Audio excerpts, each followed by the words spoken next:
This is an objective short trade setup for YELP here. You got this primary downtrend channel here, and this calls for an objective entry short. Great rally up above.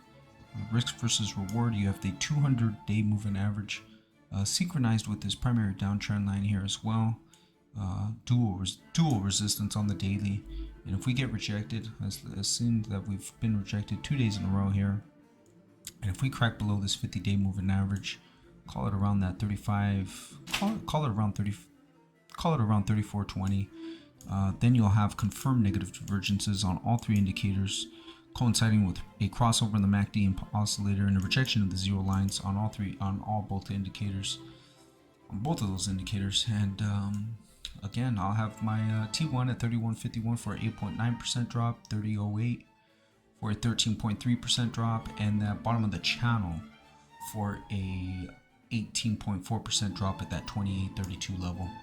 Now I'm going to scroll over the weekly, each candle representing a week here, and what we have here is a 3 inside down bearish continuation pattern where you have your first candle rally followed by 3 candles that are rejections and a downside gap 3 methods pattern. And you could Google these patterns. Very bearish continuation patterns with higher probability of more downside. And you want to talk about, speaking of Google, you have them implanting and implementing all kinds of algorithm changes and resulting in fewer YELP searches in their search engines. So Google has their own review system as well. So you want to talk about YELP trying to compete with Google, you're not going to fucking win that fight.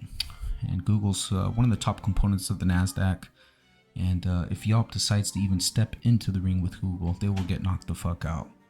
That's as best as you can get it. You got your 200 weekly moving average, your 50 weekly moving average here, just a triple line of resistance alongside this 200-day moving average as well. So the risk reward ratio is there for the bearish scenario, and we'll see if we get it.